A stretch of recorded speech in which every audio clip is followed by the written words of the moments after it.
اور بھی جماعتوں کو دعوت دیں گے، انتخابی الائنس کے لیے نہیں، آئیں جی بی کا منیمم میکسیمم ایک ایجنڈا بناتے ہیں اور اس سے اپنے غریب کی زندگی میں سکھ لاتے ہیں، اپنے علاقے کو ترقی کی طرف گامزن کرتے ہیں۔ مسلم لیگ نون نے گلگت بلتستان میں 2015 سے 20 تک کی جو گورنمنٹ رہی ہے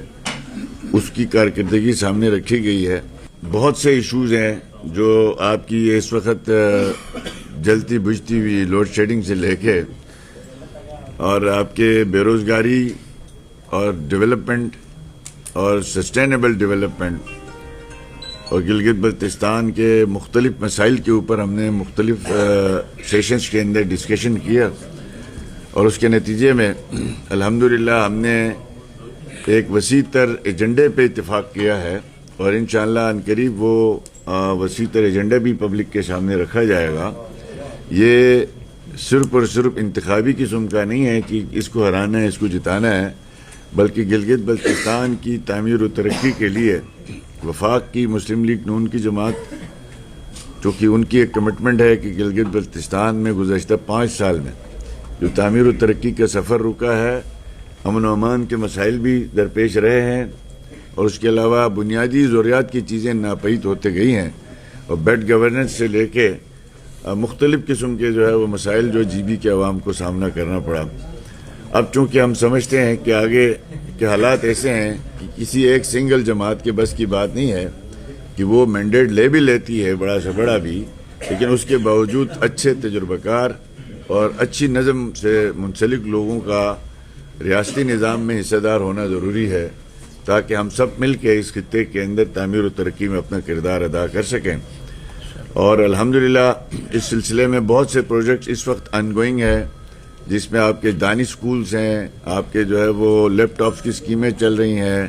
سولر کا 100 میگا واٹ چل رہا ہے، سولر کی فری پلیٹیں دینے والے منصوبے چل رہے ہیں۔ تو وہ بہت سے ایسے معاملات ہیں جس پہ انشاءاللہ تعالی آنے والے وقتوں میں آپ کو تفصیل سے آگاہ کریں گے۔ جماعت سے بھی ہمیں جی بی کے سسٹینیبل ڈیولپمنٹ، تعمیر و ترقی کے لیے ہم نے تو آپ گواہ ہیں، آپ پریس کلب کے سارے ساتھی، ایک ایجنڈا ہے جو انشاءاللہ تعالی ہم اگلے طور پر آپ کے سامنے لے کے آئیں گے۔ ہم نے نیشنل فائنانس کمیشن کے حوالے سے کتنی میٹنگیں کی آپ سب کے ساتھ، آپ کی ذمہ لگی تھی پریس کلب کے کہ آپ آل پارٹیز کانفرنس بلائیں گے، یہاں پہ ہم سارے صدور کو آپ بلائیں گے تاکہ وہاں پہ جو جماعت آ کے اس نیشنل ایجنڈے کا ساتھ نہیں دیتی ہے سنگل، اس کا ہم بائیکاٹ کریں گے۔ تو آئے وہ لوگ، ان کے صوبوں نے ان کو منع کر دیا۔ اور بھائی گلگت بلتستان کے سسٹینیبل ڈیولپمنٹ کے لیے ہم یہ کہہ رہے ہیں ہمیں گرانٹ سے نکال کے ہمیں ہمارا حق دو، ہمارا مینیفیسٹو ہے یہ۔ ہماری جماعت نے پنجاب میں اس کی گورنمنٹ ہے، فیڈرل میں گورنمنٹ ہے، انہوں نے نیشنل فائنانس کمیشن کے لیے ایجنڈے میں جی بی کا حصہ دیا ہوا ہے اور سندھ اور کے پی نے اس کو روکا ہوا ہے۔ تو اب اگر آپ خود اندازہ لگائیں کہ ہم نے ان کے گھر جانے کی کوشش کی، آپ سب کی ایڈوائس یہ تھی کہ آپ چلے جائیں، ہم نے کہا ہم جاتے ہیں، انہوں نے ہمارے ساتھ بیٹھنے سے گوارا نہیں کیا۔ ہم نے کہا بھائی سنگل پوائنٹ ایجنڈا ہے کہ گلگت بلتستان کی سسٹینیبل ڈیولپمنٹ اس وقت تک نہیں ہو سکتی جب تک ہم گرانٹ سے نکل کے ہم جو ہے وہ ڈویزیبل پول کی طرف نہیں جاتے۔ فیصلہ کرنا ہے پاکستان کی پارلیمنٹ نے۔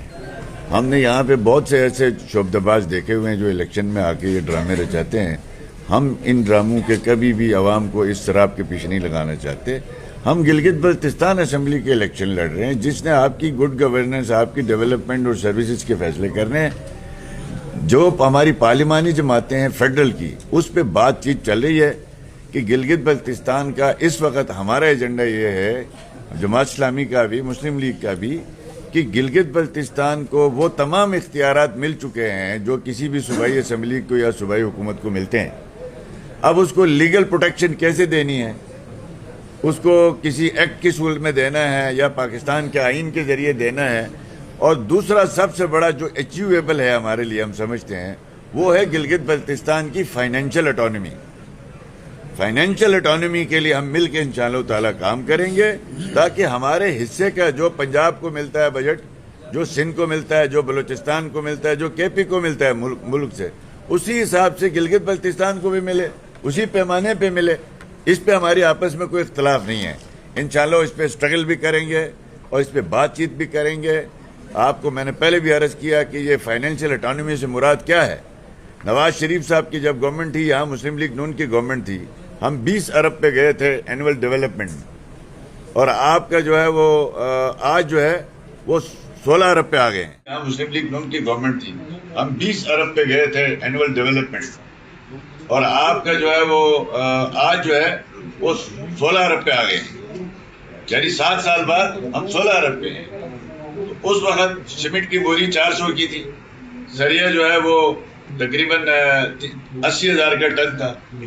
آج جب اس وقت آپ کا اینول بجٹ جو ہے وہ نواز شریف صاحب نے 19-20 ارب تک پہنچایا تھا. آج آپ کیا ہے کہ آپ کا بجٹ ہے 16 ارب, آپ کا تھرو فارورڈ ہے 160 ارب, اور آپ کے پاس جو ہے وہ اگلے 10 سال تک اسکیم دینے کے لیے پیسے کوئی نہیں.